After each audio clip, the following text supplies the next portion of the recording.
The opinions and viewpoints expressed in .NET Rocks are not necessarily those of its sponsors, or of Microsoft Corporation, its partners, or employees. .NET Rocks is a production of Franklin's Net, which is solely responsible for its content. Franklin's Net, training developers to work smarter.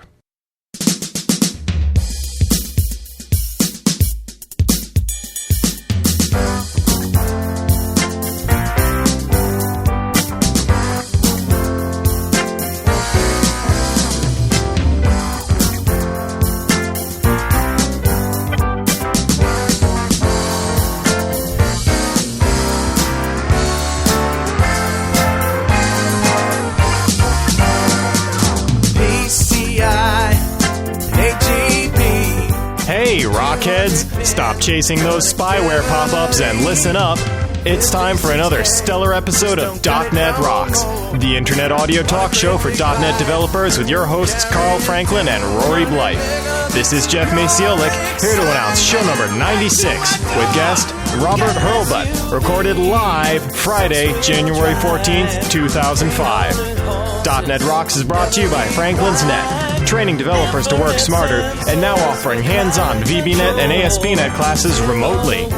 Support is also provided by Code Magazine, Microsoft Technology's in-depth for IT managers and developers, online at www.code-magazine.com. And by Telerik RAD Controls, the UI essentials for rapid ASP.NET development, online at www.telerik.com. And now, the man who penned the palindrome, oh, but to have Bev, a hot tub hoe, Carl Franklin. Thank you very much. Welcome to .NET Rocks, the internet audio talk show for .NET developers. I'm your host, Carl Franklin, with show number 96, with my guest, Robert Hurlbut, and who has been educating me on the correct pronunciation of his name. And thank you for joining us, as always. This week, I'm sad to say, Rory will not be joining us. And I just want you to pass on a little message from Rory. He's sorry that he can't be with us lately. He has actually gotten kind of sick. He's got a bronchitis. And as you notice, that he's been sort of coughing and spitting and stuff. And I think, traveling all over the world as he does, you're bound to pick up a few friends.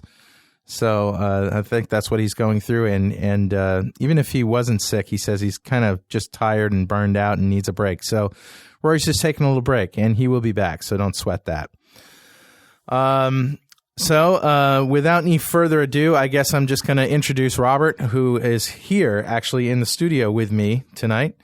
Robert Hurlbut is an independent software developer and consultant and owner of Hurlbut Consulting Incorporated. Robert's also a recent Microsoft MVP for Visual C#. He specializes in application security, distributed architectures, and database architecture and development.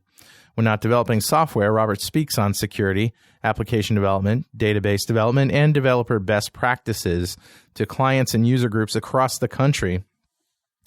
Robert is the leader of the Boston Code Brew Group, an extension of the existing Boston INETA groups. He also speaks at industry conferences, including WinDev, CodeCamp, and Heartland Developers Conference. Robert is passionate about secure and least privileged development and will remind you to try running and developing as a non-administrator on your machine. His latest interests are security penetration testing, secure plugin architectures, and the new SQL Server 2005 Service Broker. You can reach Robert directly by email, robert@hurlbutconsulting.com. That's HURLBUT-consulting.com. He also has a .NET blog at weblogs.asp.net/rhurlbut and a SQL Server blog at sqlJunkies.com/weblog/rhurlbut. And for some reason, I just have a hard time with rhurlbut. Welcome. Thank you, Carl. Good to be here. Yeah, great to have you in the studio. Boston, not too far away, obviously. Not too bad. Pretty easy trip for you. Yeah. So before we get into the security stuff, which is absolutely very cool, tell me a little bit about yourself, like how you got started in programming, because I'm always curious when I come upon experts that I don't really know very well. how did you get into it? How did you catch the bug of programming?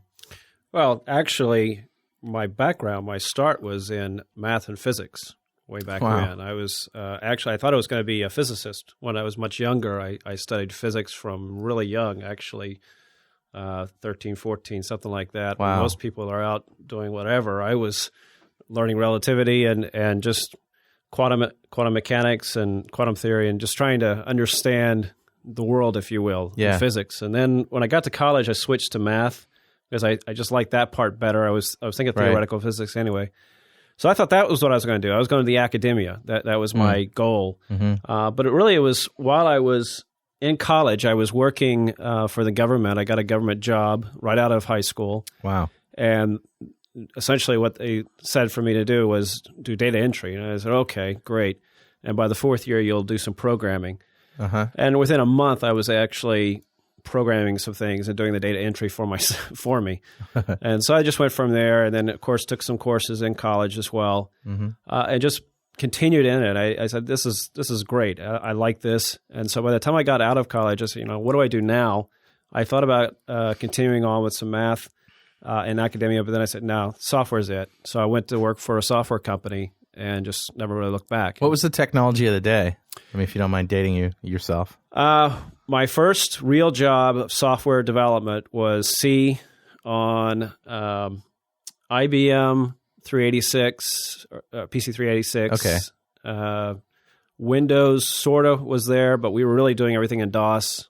All right, but it was definitely PC based. Oh yeah, absolutely. That's cool. Yeah, it was PC based. I mean, when I worked for the government, we did some prime mainframe work, which I don't know if that dates me. I was doing Fortran and things like that, but first software development was definitely PC. Awesome. So, what do you think? I'm just curious about this because Jeff and I were talking about this before, and it seems like, every time I teach a class or I meet a bunch of programmers, I hear the same thing over again.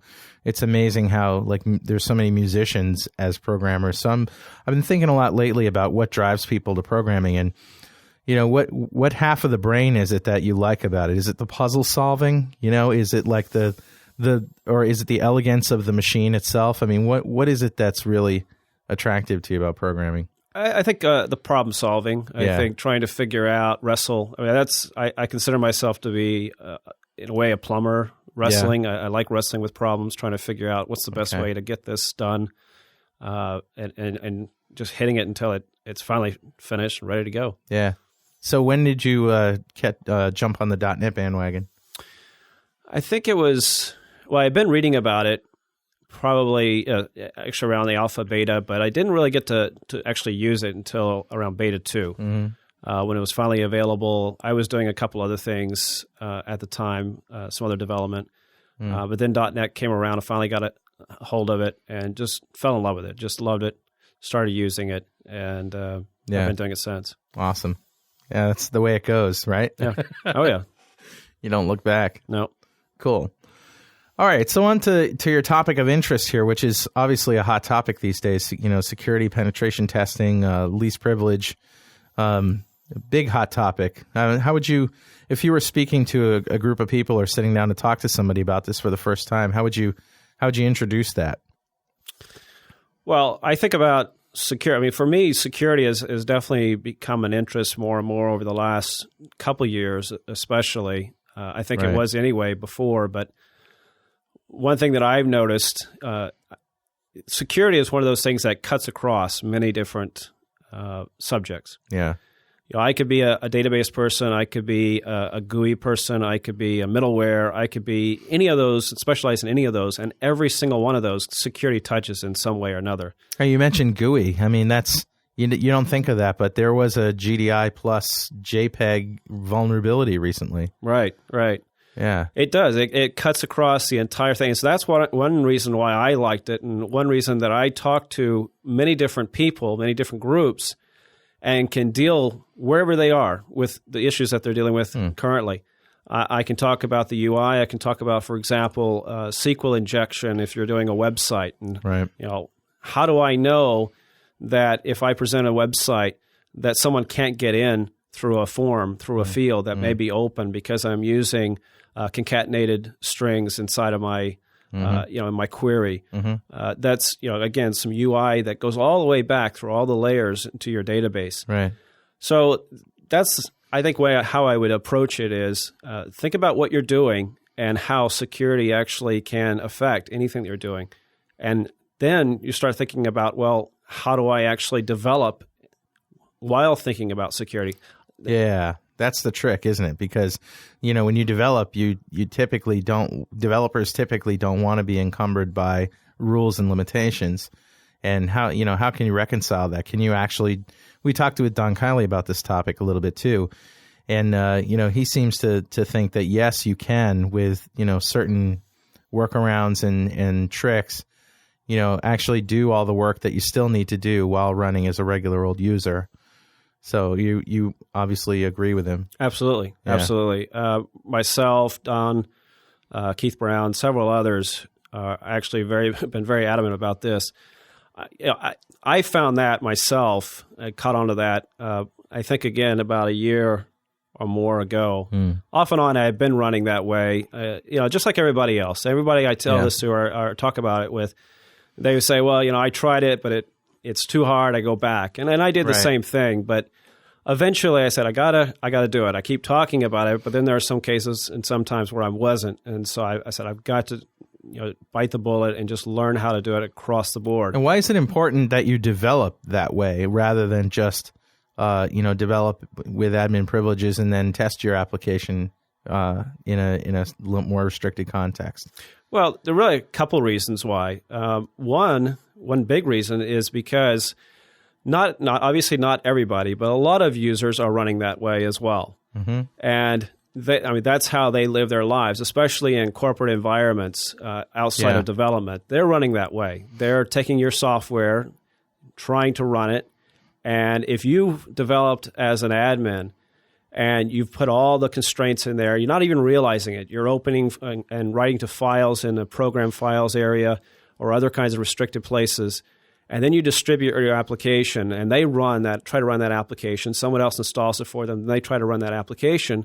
They're going to have problems because they're not running as administrators. So that's one big reason is your users are not doing that. Why not for you? Right. The other thing is, as you run as administrator, you open yourself up to things, especially as we live in a connected world. Our computers are not isolated. We do connect to the internet. We do get email. We do get other things that are coming into our computers. Anything that comes in, any process that comes in and runs while we're running as administrator runs with the same privilege that we have. There's a thing that's called zero-day defects or threats. Basically, all that means is, as I'm running as administrator, something may come in, a virus or whatever, and there may not be a patch yet. This doesn't happen as often as you think, but it can happen. It has happened. Right. I have no way to guard against that. And if I'm running as administrator, that comes in, and I run it, and there's nothing that's catching that, then all of a sudden now I'm affected. It's funny you brought that up because I just installed on that laptop that you're using right there, Microsoft's anti-spyware beta. And I have used both AdAware Professional. I bought AdAware, and I also downloaded and donated to Spybot's Search and Destroy. And neither of those two did the job of catching spyware as it was installing and running. However, Microsoft's tool does that. And I applaud Microsoft for being able to catch the stuff as it's trying to install itself and run. Have you played with this at all? Oh yeah. Actually, I all those other tools as well, and including Microsoft's new tool. I just actually posted on that, I believe, yesterday. I've been playing with that. It looks pretty good. Yeah, it looks like it works really well. The only thing that I have an issue with is that I found I'm running as non-admin. Yeah. I installed it as admin. I used Aaron Margos's tool. Aaron Margos has a really nice tool, Make Me Admin. Right. That allows me temporarily to place my user into the administrator group, install software, and then take me out as soon as I'm done. What's better about that from Run As, right-click Run As? The main reason why you'd want to do something like that is some of the pieces of software, like, for example, the Google search when it came out, although I don't use that either, but they will automatically associate everything that you're doing with the user that installed it. Okay. So if I'm an administrator and I install it as administrator, then everything may be associated. It'll set up everything for that user. It'll set up my groups. It'll set up all kinds of things. True. And then when I'm running as my regular user, I can't find it. So if you just elevate your privilege, it's still associated with your account. And then, of course, you go back to a regular old schmuck, and you're just a regular guy. Exactly. That's pretty cool. Yeah, but the thing I found that's a great reason right there. It is. The thing I found, there was some issue with it was moving this dialog box 100 miles an hour on the side of the screen when it would try to tell me that something is happening, and so I mentioned this, and a couple people said, "Hey, I think I know what it is." And so, but otherwise, it's a great tool. But that's the other thing that's interesting, just that in itself, is when I'm running as non-admin, I find out problems like that. I find out, and I know Don has written a lot on that as well on his own blog. I find problems where I'm trying to run. I'm a regular user. And I think this should work a certain way. I expect it to work a certain way, the same way that if I was administrator. And all of a sudden, I'm seeing screens not painting correctly. Yeah. I'm seeing things fly up that shouldn't be. All kinds of things that might happen. Yeah. Errors that I might see. So that goes back to the developers. Unfortunately, did not develop as non-admin, and they may not even test it as non-admin, but they certainly didn't develop as non-admin. Right. And so that goes back to my first thing, is why you would want to consider running and developing as non-admin. Yeah, it's true that most developers, and I'm watching the stuff fly by in the chat room here, in the IRC chat room, and most of the people are saying, "Man, what a waste of time! I'm too lazy to do that. There's no way I would do that. It's such a pain in the ass." And that I guess has been and still is the popular attitude among developers, but I've been on the other side of it too, where, just like you said, I've installed stuff and, stuff from Microsoft, stuff from big vendors that, they expect you to be running as admin because that's what we've done up until now. Right. So now there have been some tools that have come out. Various people, Michael Howard, my friend Valery Permikov, I think that's how he's pronounced his name, has put together a couple tools that if you're running as admin, he says, for example, my friend Valery says, if you're running as admin and you have nerd friends who are not, but you want to be able to occasionally fire up in a session that is non-admin without having to type in your long password and so forth, he's got some tools that allow you to do that, to fire up a session. You keep it down in the toolbar, and you click on it and say, okay, I want to run Internet Explorer, for example. And this is a little bit slightly different than run as, but it does something similar without having to log in. So then I automatically set up my user. It fires up. Now I've got a secure session, or a least privileged session. That doesn't solve everything, but it definitely is some attempts. So there are some tools that are coming out for those who are running as admin, but would like to have some sessions shells while they're running to run as non-admin, and the other way around. I mean, as a non-admin, I also keep a box up, or a command shell, for example, or I sometimes fire up Explorer with run as so that I can actually do something.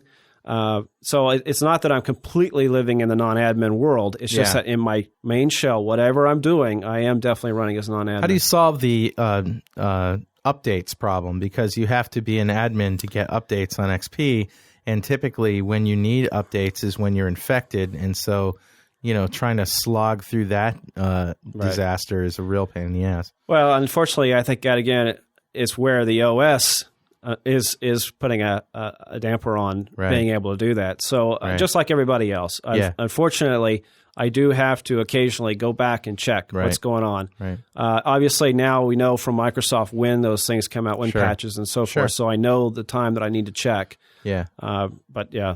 Have you checked out, and I think Don Kiley mentioned this website, NeoValens? Have you heard of this company? I have, yes. I haven't had a chance to review it yet, but I have seen it, yes. NeoExec is their tool, and I'm just reading from there. And this, they didn't pay me to say this. It's relevant, so I'm bringing it up.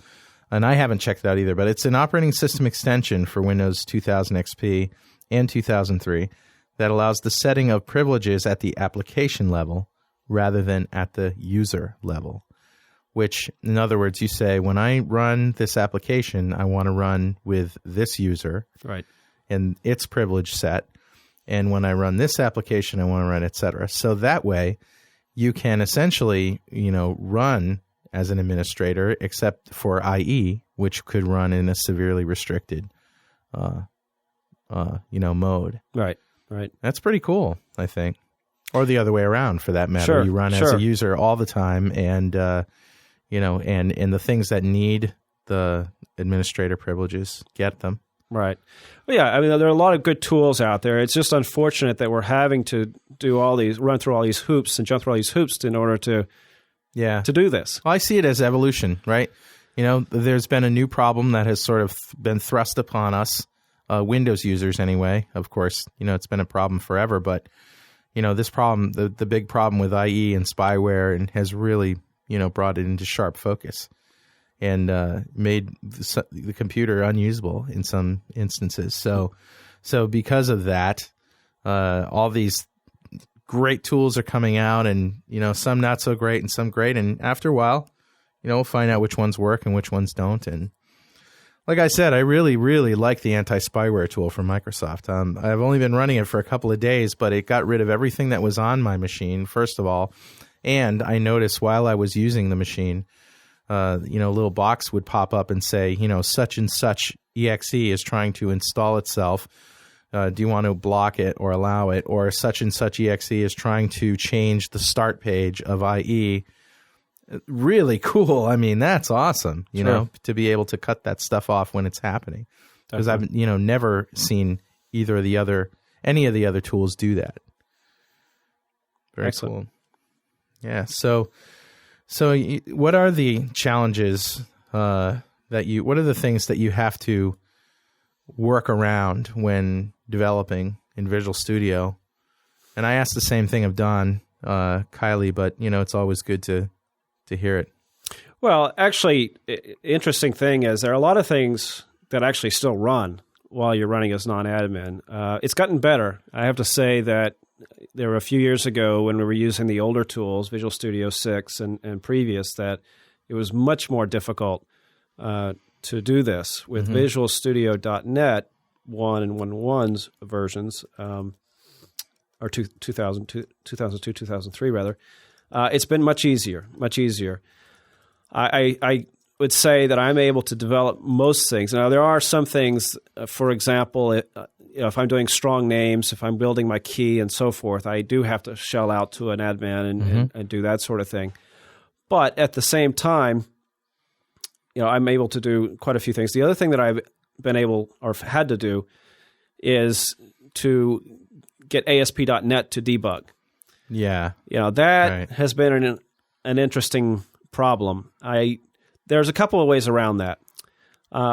One that Keith Brown favors, which I think is a good idea, and I've used that as well, is why go through all that trouble to do that, to set up, because what's happening is you need to be in a debuggers group. Yep. You need a debugger privilege, which essentially is an administrative privilege.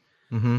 So rather than go through all the steps of trying to get your limited user to have that privilege, just fire up a session of the developer environment as administrator. Yeah.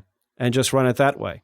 Right. Now, I've tried that also on occasion, and sometimes when I'm trying to debug, I'm in that session, it fires up a page, but I don't see it because it's in the administrator session, and I'm not running as administrator. So I've had that happen. So I went through the steps of actually, there's a tool called ASP, let's see, I believe it's not RegIS, it's something else. I can't remember. It's in the framework? It's not the framework. It's something you download, Okay. ASP.NET RegIS, I think, or something like that. That allows... That's a framework tool, but... Well, no, then it's not that. It's something else. I know what. Yeah. And if I don't have my laptop, okay, I can well, tell you. whatever. Anyway, We'll find it. We'll find it. But anyway, it allows me to basically create my user and password put it into the registry, encrypt it. Because what do I have to do? I have to basically make the worker process as me, as a limited user. And I can do that in the machine config. I can put my name and password in there. Right. But now it's open text. Right. That tool allows me to do that, but also encrypt it and place it inside of the registry. And so it just grabs that. And so when I'm actually debugging, I'm not having that open in the machine config. I'm able to debug as me, as my user. I'm taking care of the process as me, or debugging the process as me. So anyway, there's several steps, and I've detailed this, but it's once I went through all that, now I can just fire up anything and everything works. But, so what do you wish for? I mean, what do you, in your utopian world of, a secure operating system, what do you what are some suggestions that you have for Microsoft to to change the way that security is done here? Well, I think, along with several others that have talked about this, is just not make it so difficult to run as non-admin. That's the real key. I mean, and how you make it. Do you have any suggestions for how to do that? Because I sort of analyzed this and found a fundamental place at which, if they fixed, I think it would work. But I want to hear what you have to say. What you think that they could do specifically. Well, I'm actually interested to hear. Okay. Because for myself, I don't mind having to install things as an admin. Yeah. But at the same time, I know for a typical user at home, they're not going to switch back and forth. Yeah. It's just a pain in the neck. Yeah. And so if there was some way that they can install, but at the same time, you don't want everybody to be able to install things. I mean, for example, I have children that they use a computer, they run as a normal user. I certainly don't want them to install things. So I don't think that necessarily is the solution. Yeah.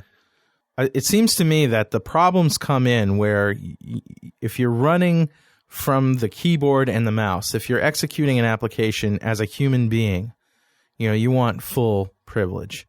But these programs that sort of run, that get installed, they're run by scripts, they're run by processes, they're downloaded, they're spun off, they're started by machines, but they're started within the context of a user, of a human user. Right.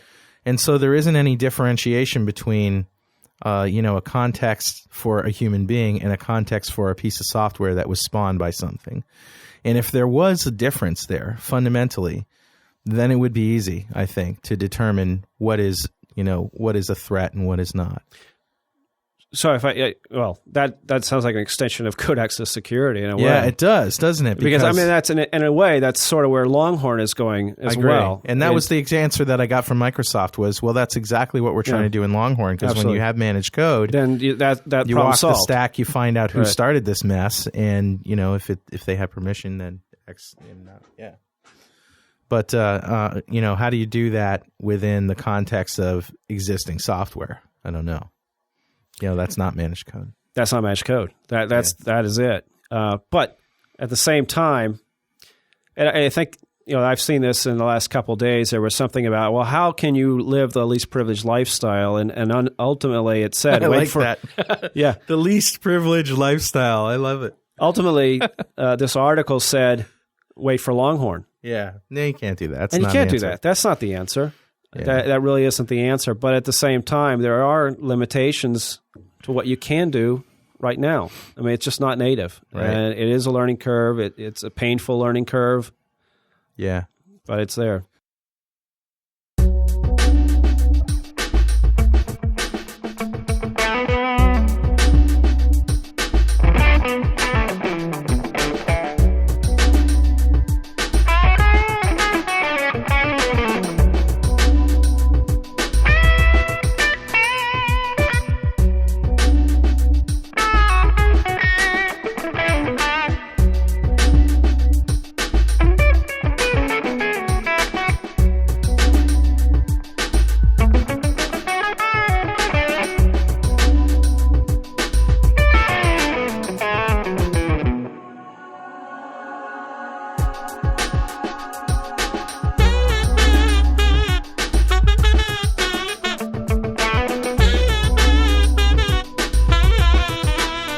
Well, those of you who are doing web forms development should definitely check out Telerik RAD, R-A-D, Control Suite, the UI essentials for rapid ASP.NET development, online at www.telerik.com, Telerik.com. They're a new sponsor, and we've taken their tools for a test drive here, and we like what we see. This indispensable collection of components cover the major aspects of most web applications, from the CMS backbone and the WYSIWYG editor to navigation, content rotation, and charting. Telerik has just released version Q1 2005 of the RAD Control Suite, which features new major versions of their tree view, panel bar, and charting components. The company has been prominent for frequent releases, so you can expect something new every month. RAD Controls is not merely a collection of ordinary controls, but rather a value set of products, many of which are market leaders in their respective categories. They've received a number of industry awards and recognitions. Moreover, as of June 2004, a modified version of their flagship control, the HTML content editor called RAD Editor, has been made available by Microsoft as a replacement of the default HTML placeholder in Microsoft Content Management Server 2002. All the individual controls can also be purchased separately. If you only need navigation components, for example, you can opt in for the subset called RAD Navigation Suite. A subscription option is also available, which entitles you to new products and free updates for 1 year. So you should definitely check them out. Telerik RAD Control Suite Q1 2005 for ASP.NET at www.telerik.com.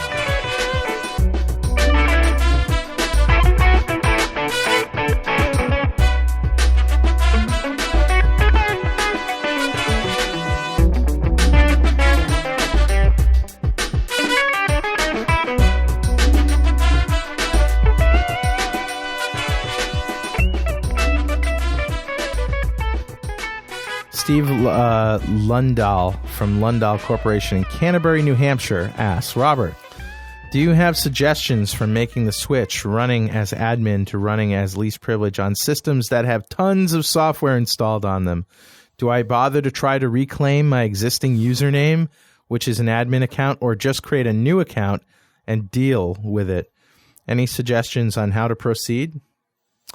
Okay, so if I understand correctly, you installed all of this software as an admin, as that user that you're currently running as, and I would hope that you would have taken some advice that I think I've heard before, where you renamed the admin. You're not running as an administrator all the time; that you may have renamed that account. But let's say that you did, for sake of argument. Try taking it out of the administrator group. Now, necessarily, you don't want no admin on the machine. I mean, obviously, you need to have some user, but I mean that user is still admin. That's unfortunate. That's an interesting one. Yeah, I know. It's like, well, it's like the same issue that we all sort of deal with in a sense. It's similar that you're. And, granted, XP has been much better, but, up until 2000, I would say, your computer had like a window of time when it worked and worked well. And after a while, you just got so sick of the issues that you just repave it, Right. Unfortunately, it's not an option anymore. I want to say not an option. I mean, I have repaved and repaved and repaved so many times when I've been caught by this. I mean, there was a time, as I mentioned, I've ran as administrator. And then I'm thinking, well, I want to live the real non-admin life. How do I do it? And unfortunately, my solution was to repave. That's right. I said, forget this, wipe it out, start over. Right. First thing I do, have my administrator rename it, install a couple things. Of course, and the other thing is create my least privileged user. And then basically run as that other user and never ever go back in as the administrator user, except for the times when I need to update or something like that. The other thing is, of course, I also install everything as much as possible offline. Yes. I do not connect my computer until I know for sure the firewalls are in place and and all the protection is in place, and I have a long list of things that I make sure is on that computer and ready to go. Yeah. Any service packs that I might have on CD or DVD, all those kinds of things in place before I ever connect to the internet. Yeah. Because if I pop that out there, no protection, nothing, then I'm going to be hit in just a matter of a few minutes. Mike Miller from Florida, Musical Mike. He says, "Hey, Carl, here's an interesting issue. If you were to give ASP.NET administrative privileges, isn't it true that if a hacker were to somehow control ASP.NET remotely, it could use it to execute, read, and write files on the server? Basically, what is the safest permission level to set ASP.NET?" And I would say leave it right where it is. Leave it man. right where it is. I mean, it comes as a limited user. It's limited, yeah. It is, yes. It's already that way, yes. Yeah, and it doesn't have access to any files that you don't give it access to. You know this is true because the little file upload tool that comes with as an HTML control. You run it as a server control. It's a little file thing, and you can use that to upload files. Well, on the server, you have to write them somewhere. You have to save them, and you can't save them unless you create a directory that has permissions, and you specifically give write permission to the ASP.NET user. Right. Otherwise, and we're talking about anonymous ASP.NET here, obviously. Right. What interesting story, or funny story in a way. I remember when I was first using .NET, I mean the full version of it at 1.0, and I was trying to get it to work. There were some problems with it, and it was ASP.NET. And, ASP.NET, or ASP.NET rather, was the user that was set up in machine config. It's just the regular user. Mm-hmm. And I said, well, I can't get it to work. What can I do? And I did a Google search, as everybody does, and I found some document, and I thought it was from Microsoft, and I'm pretty sure it was. Anyway, it said, if it doesn't work, change it to system. No, yeah. And I said, well, what? Change it to system. And, of course, if I have my process or any process running, especially in this case with an anonymous user as system, guess what it can do? And so I couldn't believe that. Now, obviously, you'll see crazy. That in machine config in the comments. You could put your user as system, but definitely don't do that to solve a problem. Never do that to solve a problem. Right. So I got kind of a flip side of that, of answering that question. Definitely don't give ASP.NET administrator privilege. One thing that is, I'll tell you one thing about ASP.NET that always confuses people, and it confuses me, because it's not very well documented, and this is just totally off the subject, and I know you're going to like this, is when you're doing a website, an ASP.NET website that uses Windows security, and you're trying to limit who can access it based on Windows. I mean, there's 7 different steps that you have to go through before you can actually get the settings in the config file to work. And first thing you have to do is take off anonymous access. Right. And then you either have to use a clear text password or integrated security.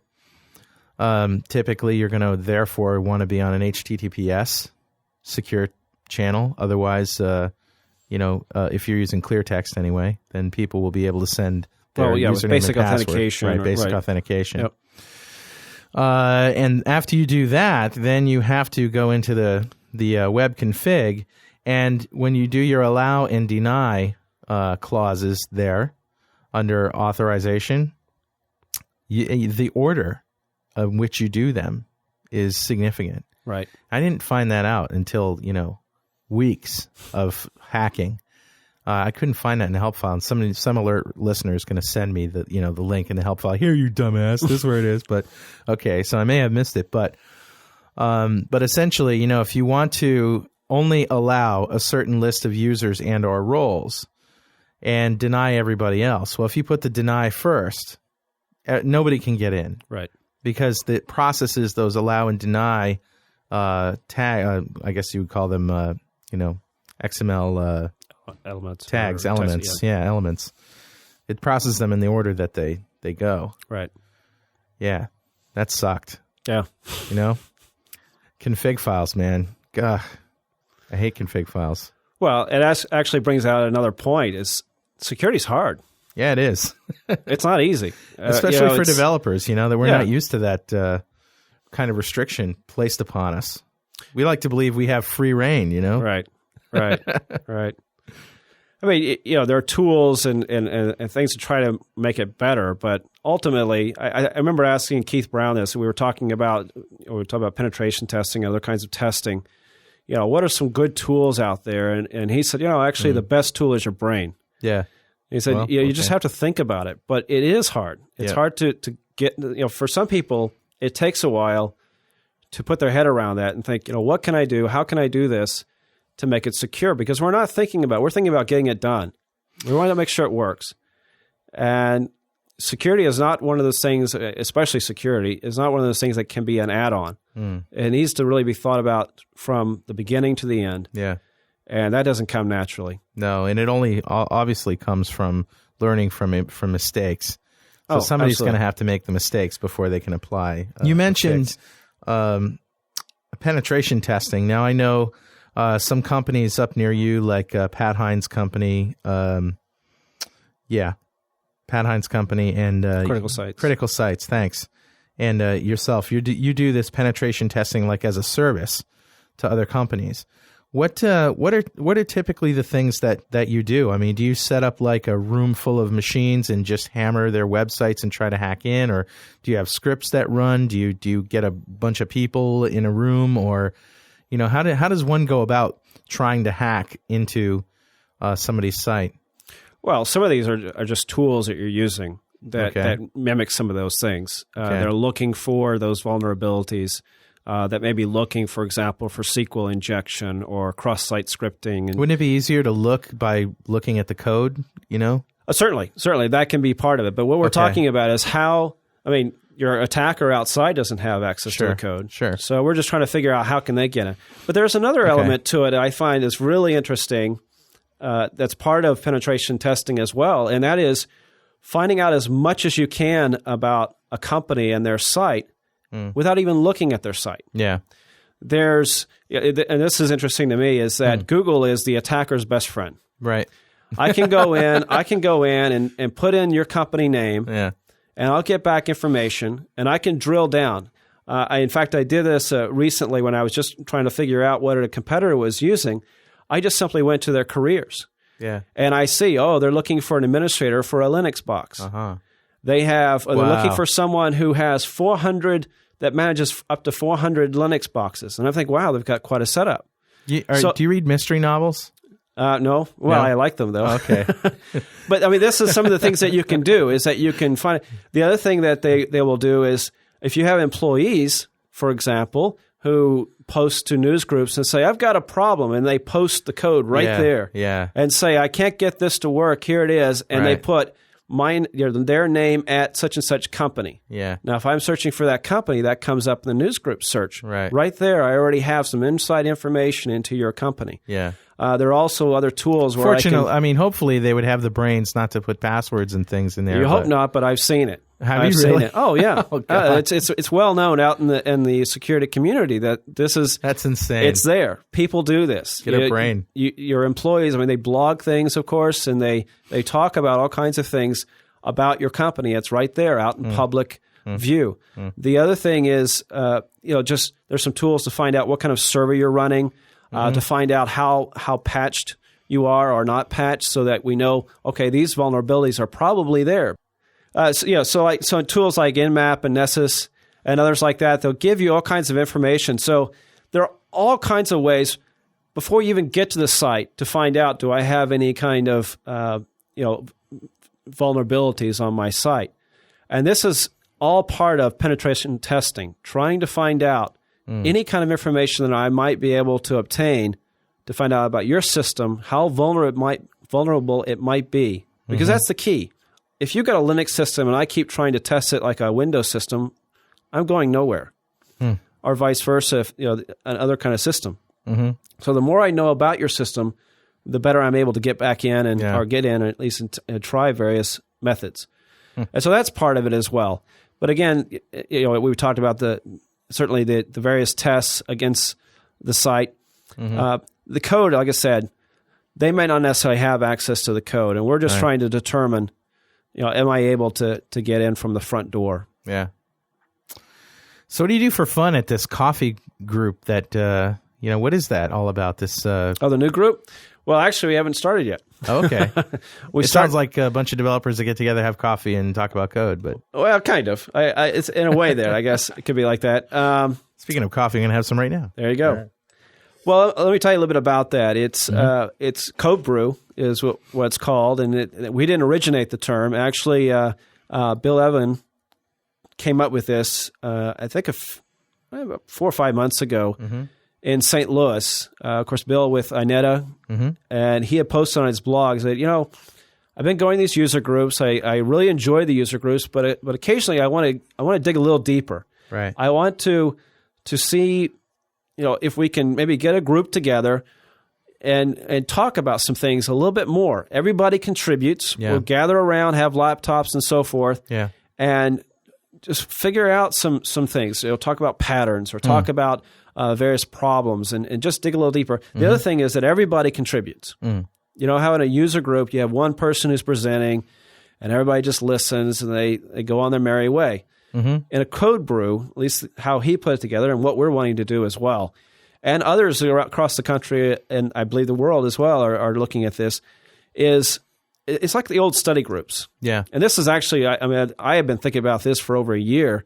I had written a post on, what happened to the patterns groups? And especially I thought for .NET programmers, it seems like the Java people and even before that, the small talk and so forth, we used to really talk about patterns and have these study groups. And I said, what about .NET? Why not .NET programmers having something like that? Not necessarily that patterns, patterns are very general, generic. Yeah. But at the same time, why not, a bunch of us who are .NET people get together and talk about these complicated, or not complicated, but more in-depth topics that may not necessarily be presented.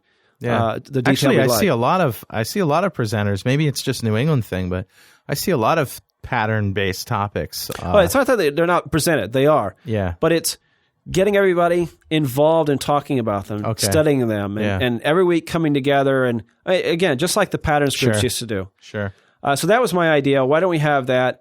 And then someone said, "Hey, that sounds like a great idea." And then we just kind of talked about it here in the Boston area, and then someone mentioned, "Hey, Bill's got this Code Brew. Why don't we do that?" And so that's how that originated. Dave Boss says they're also known as Nerd Dinners. HTTP www.nerddinner.com. So they've been doing that in Portland. I know Rory Blythe and Scott Hanselman, Chris Sells, and those guys out there.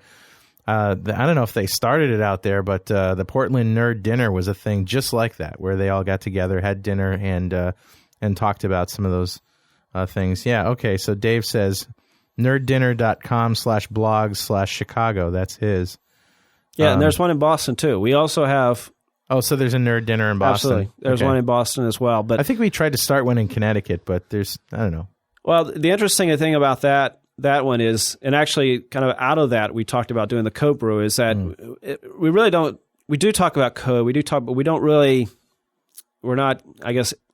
in depth, if you will. It's more of a social time. Right, Just get together, have fun, drink beer. That's true. That's more what nerd dinners are. They're more like geek social hour. So what we're talking about is really digging into the stuff with a laptop and not necessarily having dinner. You sort of have to be selective with those things too, though. You don't want just like a wiki, somebody coming up and saying, okay, like this guy came up to me yesterday and said, can you to figure out if you can write a program that does personality profiles based on astrology?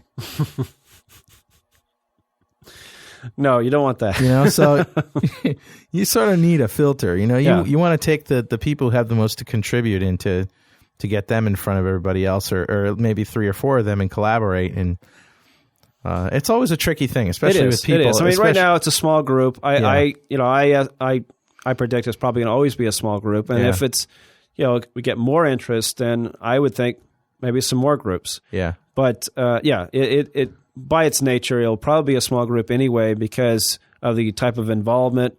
Everybody contributes and that sort of thing. Yeah. Okay. Well, that sounds cool.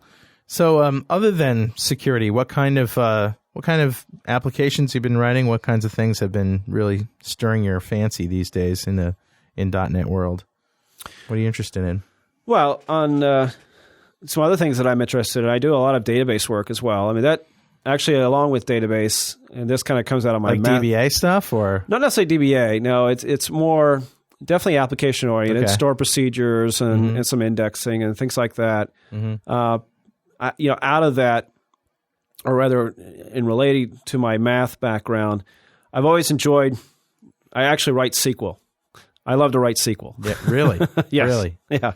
Dude, man, I like SQL for the most part, but joins always just screw me up. I mean, and it's a simple thing that I know that it's a mind block, but left join, inner join, outer join, right join. What the? Come on. See, man. I love that's that stuff, and because that's to me that's set theory. That's way back in what I did in college. Hey, this is set theory again. The other thing about that is that my musical brain just doesn't get that for some reason, so I leave that up to the other people. Well, I found it. It's kind of funny. I found a challenge one time. I went to a place. I think it was an interview or something like that, and we were talking about database work. Yeah. And this guy mentioned to me some other database guru. He said, I put together this query, and I was so proud of myself. It took 2 or 3 minutes to run. Yeah. The guru came in, looked at it, changed a couple things, made the thing bigger. Yeah. But it ran in 2 seconds. Yeah. And when I heard that, I said, "Wow, that's what I want to do." And so I've spent a lot of time trying to perfect that and understand how do you make this thing quick. But along with the database, I've also been looking at some of the new things that are coming out with SQL Server 2005. Sure, yeah. And as I mentioned, I'm very interested in distributed applications or any kind of application development. And one of the most exciting things, I think, is the Service Broker. I've been talking about that, looking at that. Well, Service Broker is a new application framework that sits on top of SQL Server, in this case, SQL Server 2005. Some people will say it's almost like putting MSMQ inside the database. It's a queued application. It's allowing you to set up messages, message types, contracts, and dialogues or conferences between conversations between one database and another database. Before you might have an MSMQ that's kind of managing that, or maybe in a BizTalk that's managing that, sending messages back and forth between databases. You might have multiple databases. For example, if you have an e-commerce site and you have orders and shipping and so forth, and you're keeping them separate, and you want to have a way of dealing with those, moving them around and using messaging to do that. Service Broker is a great example of our solution to do that, but inside the database, out instead of outside. And what that gives you is allows you, because it's part of the database, it allows you to back up and restore. It is all transactional. Every message is transactional, so it's reliable. It's not two-phase like MSMQ. It's just straight in the database. It's very fast. But the other thing about it is, and this is I've seen come up recently, is another messaging solution. Right. We've got Indigo coming out. And Indigo is supposed to be like the all-encompassing messaging. Right. And then, like of course, BizTalk and MSMQ, all these messaging applications. Now we've got one more, and of all places in the database. Right. But I think about it as it's another tool. Yeah. If I own 2 databases behind my service, now I don't think you wouldn't want to do this from cross boundaries. Sure. But if you have 2 or 3 databases that you own behind your service and you already have something on top of it, why go through all that overkill? Now you can actually use the databases themselves to manage the messages. You set up your queues, pop your message in. I'm trying to get an idea of how this works from the code perspective. So you have business objects that today talk to ADO.net to, the data provider to access these databases and store procedures. Are you saying that you now talk to the service directly instead of talking to the store procs? Well, you can put in a message into your queue. Okay. And then, such as? Well, like your order. Okay. I just grabbed an order, or an order was placed. I have the format of that order. That's my that's my message type. Right. I place that inside. It's asynchronous. You just place it and go away. Right? Place it and go away, and then I don't have to worry. It's asynchronous. And the other thing about that is that while that's on the queue, it's also queued to fire off a program. It could fire off a store procedure to process that. Right. Store it, whatever. And then it also may know to send that to another database. Let's say I put it in my orders, and now I know that it needs to be sent to shipping. And so that happens automatically for me. Okay. And then I might have a receipt back to know that everything worked fine. Right, an event handler or something. Right. So it sounds like if you throw a designer on there, you've got BizTalk, right? That's what it sounds in like. In a way. Yeah. In a way. I mean, that's why people are saying, what are we doing? Does it have a designer? Is there a designer? No, not really. Not really. Right now it's still straight SQL. That's the thing, is that it's it's a database application. It's especially for those who are writing database applications. Now there is some sample code out there that I've been playing with that provides an object model around this, because the way to set it up is you go through your SQL statements. Q, for example, is a real fully qualified type in SQL Server now. Underneath it's really a table, but it acts like a queue, a real queue.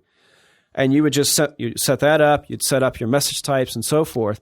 This product name we're talking about again, what is it? SQL Service Brokers. Service Brokers. Okay. I mean, it's called Service Broker, but the full name is SQL Server 2005 Service Broker. Okay. So all of that is straight SQL at the moment. But to manipulate it, to work with it, there is some sample code out there that it provides an object model to be able to do all of this through the object model. So in your C# VB.NET or whatever code, I can manipulate this outside. Wow, that sounds pretty cool. So this would be obviously another solution to use in a high volume, high scaling, web application. Absolutely. And you think it's a little bit more simple to use than message queue, for example? I don't know if it's simple or right now. I mean, everything's easy when you know the answers, right? Right. I have to say, it has taken me a while to wrap my head around it, and I'm still trying to figure it out. I mean, it's still in beta. Yeah. They're still trying. They're still playing with it, and it's still. I'm part of the news groups, and I follow those and see what's going on, but it's not something that just comes automatically. There are a lot of steps to it. So that could be a little bit of a learning curve, but I definitely know, looking at the SQL, it makes sense to me. And for a database developer who wants to put this together, I think they would be able to do that relatively easy. Widby. Yes. C# Widby specifically. What's I mean, generics are the big thing. Obviously, right. Have you been able to put them to use? Not really. Beta? Not really. I mean, I've played with them a little bit just to understand what's happening there. My thing, of course, being security, I like the secure string that coming out. I mean, I've been. Well, tell us about that. Well, one of the things that has kind of been a problem when you're passing around strings, that anything that you place in a string, because it's immutable, is that I can't clear it, at least easily. I don't have any control over it. And so, there is a way that you can write some code today that try to mimic that. But what they're providing is a way to say, okay, this is a secure string, so that when I'm done with it, is done. It's empty, it's cleared. Obviously, you're trying to avoid the situation where somebody's debugging memory and trying to decompile and find your literal strings. Exactly. Not decompile, but just browsing memory, looking browsing for your memory literal strings. And saying there. Yes, absolutely, exactly. Okay. So that's cool to me. That's a framework data type in Widby, a secure string, or is that a C# only thing? Actually, I don't know. I don't think it's specifically if it's a data C#. type, then it must be a framework. I would think it's framework, yes. Yeah. That's pretty cool. Very cool, actually. Yeah, the string is we could talk about the string probably for a long time. That's a pretty sophisticated piece of code. The string. I always tell people when I'm talking about reference types and value types and the different types that we have in the framework that the string is sort of neither. It's like a reference type that thinks it's a value type, an immutable reference type, and that's it's kind of hard to get, I think. Right. I mean, the other thing, what I'm excited about Widby is when it gets released is the thing that comes after that, and that's Rotor. Yeah. I've also been a big fan of Rotor. Now, Rotor, we're talking about the shared source CLI. The shared source CLI, right. Right. That to me has been I think one of the biggest and greatest contributions that's come out of .NET in terms of a learning tool. Yeah. Now, I like a bunch of others, have used Eldasm and Reflector, and it's great to go in and see what's going on. Right. But with the shared source CLI or rotor code, which is really essentially kind of a 1.0, it's a 1.0 drop. Yeah. At least part of it. It's their implementation of the CLI. Right. You grab that, you look at that, and it to me, it's just going through that code, you understand a lot more because you can go from class to class, and obviously you can kind of do that reflector. You can go in and say, show me the source and take a look at it. But having the source right there in front of you is just a great learning tool. And the other thing I've done with that is I've also run rotor on FreeBSD. I did that, I think it was last year. So you've actually changed some assemblies, recompiled them. I've changed some things and played with it and see what it does just to figure out how's this working. But I think when it comes out, a little bit after WIDBE comes out with 2.0 rotor, and get a 2.0 rotor, I think it's going to be fantastic because we're going to see all the other stuff, the new stuff they put in. And how it works. Yeah. I mean, obviously they don't release everything. Right. You know, there's a certain limit. I mean, they're not going to release ASP.NET and things like that. But some of the basic CLI specs, they do write out. You get to see it, and it's a really great learning tool. And of course, that's what it is. It's a learning tool. You're not supposed to develop things with it. Nick Enns from Withheld in Sioux Falls, South Dakota asks, "Hey guys, here's my question. I work as a .NET developer, and our IT department doesn't give us admin rights to our PCs or the users. Therefore, we have a real problem deploying .NET apps. Do you guys have a solution to deploying .NET applications that does not require you to have admin rights to the PC that you're installing it on? The biggest hang-up that we seem to have is with applications that use Crystal reports." Well, I'm curious how they're doing it now. If they don't have it at all. That's a tough one. It is a tough one. So many seemingly unsolvable problems here. Yeah. You know, or at least, beyond the scope of mere mortals like us. That's tough. We should have a call-in show on security sometime. Yeah. You know, we should maybe post it in advance that we're going to do this, and anybody who's got security solutions that have worked or that have failed, call in and tell us your stories. Why not? Go ahead and send us your stories. Send them to .NETRocks@franklins.net. Success stories, failure stories, stories. If you just want to vent, go ahead, tell us. We'll read it on the air. Worked with ASP.NET 2.0 at all? Have you looked at it in terms of what it, the architecture and stuff? Some. I've looked at some of the, again, with security, I looked at some of the login forms, new login forms, and just kind of playing with it. See how easy it is to put something like that together. Seems like they've really bolted a lot of new high-level stuff onto ASP.NET 1.1 to make it much easier. Yeah, definitely. Yeah. I mean, but that's extent. I haven't. Yeah. I'm still. It's pretty much I'm right where you are. Well, I mean, in my day job, I'm still in 1.1. I do a lot of, as I mentioned, I'm a consultant, and I do a lot of development still in 1.1. All this other stuff is just the fun stuff. The service broker and other things like that. It's the fun stuff where I'm just trying to figure out what's new, what's coming down the pike, and maybe talking about it and tell some others about it. Speaking of what's new and coming down the pike and talking about it, you're going to be speaking at any user groups or conferences or anything pretty soon enough that we should know about? You want to plug? Well, one that I can mention is Code Camp is coming up. There's another Code Camp locally that's coming up in March. I've got in Boston. Yep. I've got a few topics that I've already submitted on mostly security. I'm talking about some of those features I just mentioned on an ASP.NET 2.0 security, and then also some penetration testing, talking about some of the tools and how those work. And then also some of the other features, some new features in SQL 2005 security, and maybe even Service Broker again. I'm not sure, but I like Service Broker, but right now, it's because it's so new. It's okay. Here's a sample. Is that cool? Hello world. Right. What else can you do with it? I don't know. So I'm learning that myself. What else can I do with this? What can I really build? And so that's what I'm working on now. Is just trying to figure out some real applications because it's going to come down. the line as well. Yeah, cool. All right. Well, any last minute words of wisdom or advice you want to impart on our listeners before we wrap it up? Give it a try. Run as non-admin. At least no, once. Really? At least once. At least once. Give it a try. Give it a try, and then if it doesn't work, curse me and throw stuff at me. I don't care, but at least try. At least try to run as your user, live as your user for a moment, and see what it's like. Run your own application and see what it's like. Right. And employ some good tools to help you. Right? Absolutely. Excellent. Well, listen, Robert, it's been a great pleasure. I really, really enjoyed this talk, and too bad Rory had to miss it, but man, hope you feel better, my friend. And,